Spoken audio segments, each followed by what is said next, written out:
A paz do Senhor, santos, que o Senhor vos dê graça. Estou aqui a transmitir uma mensagem sobre o dom do pastoreio, sobre pastorear, sobre pastor. No grego bíblico, grego koiné, na língua original em que a Bíblia foi escrita, em que o Novo Testamento foi escrito, no grego antigo, grego bíblico, a palavra pastor, que é muito usada na Bíblia, você encontra várias referências sobre o pastoreio, sobre o termo pastor, que no grego é poimen, que significa exatamente condutor, aquele que conduz, aquele que guia, o guia. E de fato, o grande pastor, o pastor de nossas almas é Cristo Jesus. Ele é o pastor, ele disse: eu sou o bom pastor, e o bom pastor dá a sua vida pelas ovelhas. Obviamente, Deus, ele é o pastor, o guia do nosso espírito, a quem devemos toda a reverência, toda a honra e toda a glória. Mas na terra, o Senhor, já no Velho Testamento, Deus usava os seus guias, seus profetas, sacerdotes, os reis sob o Espírito, que pastoreavam assim o povo. Mas o dom do pastoreio, que é uma virtude concedida por Jesus, uma chamada, uma comissão, que Cristo ele dá a cada salvo, a cada eleito, porque todos na igreja são úteis. Ninguém é inútil, ninguém foi salvo para ficar apenas como um telespectador, apenas para assistir cultos, apenas para ser abastecido de mensagens. Não. O Senhor salvou você para lhe utilizar, para que você seja um vaso usado em suas mãos. O Senhor, ele liberou 5 dons ministeriais, que é a base da igreja. É a base da igreja. Apóstolo, como está lá em Efésios 4, 11 e 12, Paulo vai dizer: ele, Jesus, chamou uns a apóstolos, outros a pastores, evangelistas, profetas e doutores. É a base da igreja. São os ministérios da igreja. Ao longo do tempo, surgiram cargos que foram necessários, que foram instituídos pelos apóstolos, como o diaconato e o presbitério, que é, na verdade, todo presbítero é um pastor local. Mas esses 5 dons, eles representam a essência da igreja. A essência da igreja. Que o evangelista ganha uma vida para o pastor apacentar, para o profeta conduzir em oração, o doutor a ensinar e o apóstolo a liderar. É a essência do que é a igreja. O pastor, ele tem muitas tarefas a realizar numa congregação diante de um povo que cultua ao Senhor em um ambiente e que está sob a sua orientação.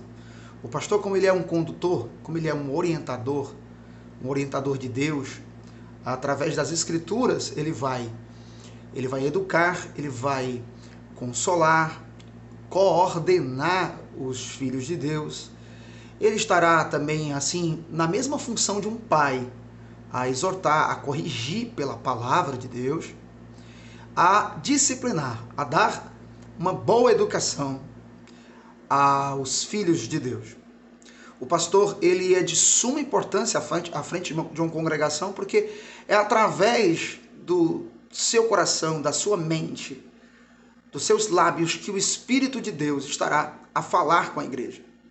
Se você for nas cartas do Apocalipse, Jesus, quando ele trouxe uma mensagem de suma importância, uma carta, um ultimato a cada congregação da igreja da época da pequena Ásia Menor, né? Que hoje compreende a Turquia. Naquele que era chamado Ásia Menor, naquela porção da Ásia, nós encontramos ali 7 igrejas que na época se destacaram, entre outras que haviam, e Jesus destina uma mensagem específica para cada igreja. E você vê que o Senhor se reporta ao anjo da igreja, ao pastor da igreja. O pastor, ele tem uma responsabilidade enorme, porque se a igreja vai bem, o pastor tem crédito; se a igreja vai mal, o pastor tem culpa. Se uma ovelha se perde, o pastor talvez não apacentou direito, se ovelhas são encontradas, se ovelhas se voltam para o aprisco, o pastor está sendo exaltado, respaldado por Deus. Então, a vida de um pastor não é fácil, mas ser pastor é como um pai espiritual. O pastor, ele faz muitas vezes a função de um psicólogo, de um terapeuta, de alguém que está ali a resolver os problemas pessoais, psicológicos. Ele estará sempre ali entre o esposo e a esposa a orientar. Muitas vezes ele vai ser o orientador do filho que o pai não orienta em casa. Ele vai ter que cuidar de uma criança, educar uma criança quando ela não é educada em casa. O pastor tem uma missão muito linda.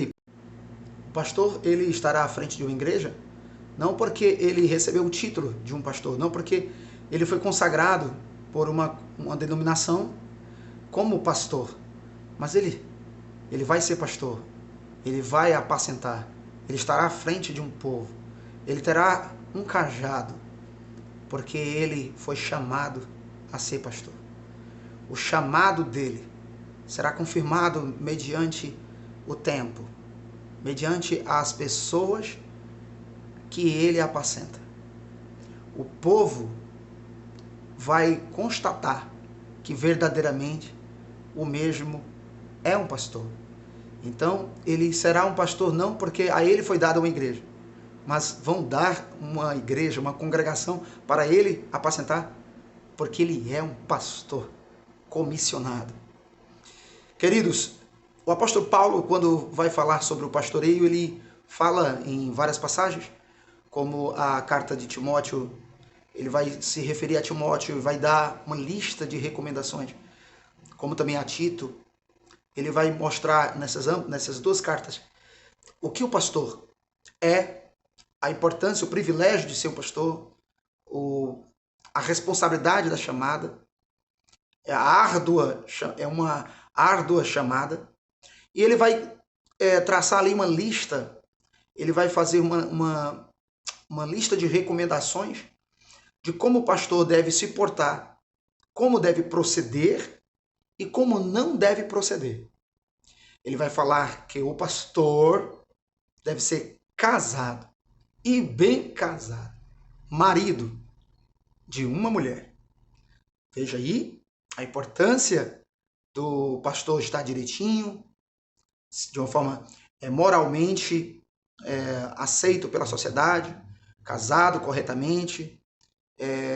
Ele tem que ter uma esposa ao seu lado, não pode ser jovem, tem que ser casado, responsável, tem que ter lá os filhos em obediência.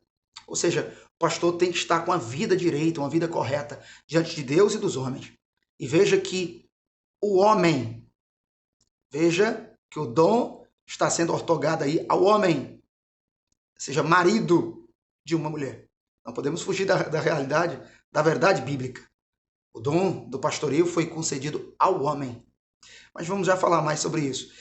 O pastor, ele tem tarefas. Paulo, quando ele estava na cidade de Mileto, ele mostra a grande responsabilidade que os pastores têm. A tarefa de ser um pastor, né, estar à frente do rebanho, ser exemplo, conduzir bem, e que os pastores devem ser respeitados, obedecidos, porque são porta-vozes de Deus à igreja.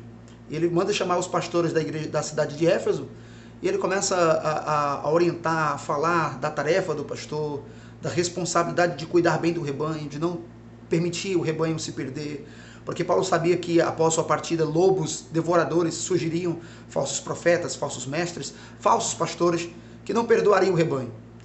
Ele mostra que o pastor tem que, de fato, guardar a doutrina, a sã doutrina. Então veja aí, que ser pastor é preciso ser chamado, ser comissionado por Jesus, ser bem casado, marido de uma mulher, tom dado ao homem. Veja que o pastor deve proceder de uma forma adequada, corretamente, como Paulo orienta. Há muita coisa que o pastor não pode fazer, Paulo orienta como ele não deve proceder. E Paulo vai falar sobre a responsabilidade de ser pastor, de cuidar bem do rebanho. E você não deve ficar nas minhas palavras, mas você pode abrir sua Bíblia em casa, você pode examinar. Paulo escreve na primeira carta de Timóteo, capítulo 3, ele vai falar praticamente em quase todo o capítulo sobre isso. Ele fala tanto ao pastor, ele fala sobre o pastor, como também sobre o diácono. Ele vai falar também do diaconato, que deve ser marido de uma mulher, né? Ele vai dizer que a mulher não deve ter autoridade na igreja. Ele diz: não permito que a mulher use de autoridade na igreja, que ensine, porque naquela época quem ensinava, os rabis, os que estavam à frente, os doutores da lei, eram homens. E não só por uma questão de cultura judaica, mas era uma questão de princípio espiritual, como acabei de falar. Ao homem foi dado o poder de liderar, então a mulher não poderia estar à frente de ensinamentos, como diretriz, como voz de autoridade. É isso que Paulo está querendo dizer. Porque o doutor era alguém de muita autoridade à frente do povo para ensinar as escrituras, para dar o comando, para ser voz de comando. Então é isso que Paulo está querendo dizer. Se uma mulher, por exemplo, ela for chamada de pastora por seu rebanho, por ser a mulher do pastor, por uma questão de carinho e respeito, sem problema. A questão é quando a mulher usa o nome, o termo sobre si, pastora, que não é um termo bíblico, quando ela quer se colocar no lugar do homem, quando ela quer ser o comando da igreja, quando ela deveria, certo, se comportar como uma obreira, serva do Senhor, mas não o comandante da igreja. Mas quando a igreja apenas, repito, trata a esposa do pastor, a chama com carinho de pastora, é uma coisa. Mas quando a mulher assume para si um ofício, uma chamada que só pertence ao homem, isso já é antibíblico, isso já é incoerente, foge das escrituras, foge da verdade. E nós temos que preservar a verdade. Nós vemos na Bíblia, no Novo Testamento, obreiras, mulheres de valor na obra do Senhor, profetisas, evangelistas, mas não pastoras. O problema está nas interpretações incoerentes que alguns usam para validar, patentear a ideia de uma pastora, de oficializar pela verdade bíblica uma mulher ser pastora, e na verdade estão burlando a verdade, estão criando uma verdade usando passagens, usando referências bíblicas que não diz respeito a isso. Como algumas igrejas, como alguns pastores tentaram assumir a ideia de que a mulher também foi chamada para ser pastora. Talvez pelo fato de que hoje a sociedade atual, já de um tempo para cá, dá à mulher o direito de ocupar qualquer tipo de cargo que só um homem, nos tempos antigos, ocuparia. Mas é muito mais do que isso. Algumas igrejas que admitem mulheres pastoras se valem de versículos, de referências, sem um pingo de coerência. Como, por exemplo, Raquel, a filha de Labão, a futura esposa de Jacó, ela, antes de ter um encontro com Jacó, antes dela ser a sua esposa, noiva e esposa, ela apacentava as ovelhas de seu pai Labão. Mas o que isso tem a ver com a doutrina bíblica do Novo Testamento? Uma passagem do Velho Testamento em que uma mulher estava apacentando ovelhas físicas, animais. O que isso tem a ver com o ofício, com a chamada do pastoreio, que é concedida ao homem, exclusivamente ao homem? Paulo fala em 1 Timóteo 3, Tito capítulo 1, Atos capítulo 20. E é intrigante também o fato de que alguns usam também o texto, a história de Débora, a juíza, a grande juíza, a mãe, aqui foi intitulada Mãe de Israel. E não podemos pegar passagens assim do Velho Testamento e histórias que foram exceções e que apenas são mensagens de bravura, de coragem, do poder de Deus em utilizar uma mulher como Débora, por exemplo, que julgou Israel por ser profetisa, por ser voz de direção a um povo, quando Baraque deveria ser, ela toma a cena. Não podemos usar uma mensagem como essa de heroísmo, de virtude, de glória, do poder de Deus em utilizar uma mulher a salvar seu povo, como ele usou tantas outras, certo? A própria rainha Esther, para admitir, para patentear a ideia de que a mulher também é pastora, quando no Novo Testamento não há uma referência sobre isso. Pelo contrário, que o homem, o pastor, seja marido de uma mulher. Então, isso não tem sentido, não tem nexo, e nós precisamos seguir a verdade bíblica e não alterá-la. De fato, muitas mulheres foram usadas por Deus. Paulo tinha várias obreiras de valor. E a mulher, ela tem virtudes que muitas vezes o homem não tem. Houve várias obreiras que estavam ali ao lado de Paulo, Pedro, os demais discípulos que estavam ali na missão, Silas, Timóteo, Tito. Houve mulheres ao entorno desses homens de Deus. Você vê mulheres como Lídia, a vendedora de púrpura da cidade de Tiatira, se tornou uma serva de Deus. Você vai ver ali Priscila, esposa, companheira de Áquila. Você vai ver também Febe, a grande obreira Febe, que também sobre a passagem de Febe tem uma mal interpretação. Quando no grego a palavra diácono, que é usada em outras passagens, significa servir, servidor, o que serve, o que está fazendo um serviço. Então Febe, que servia na igreja de Cencreia, porque o obreiro serve, auxilia.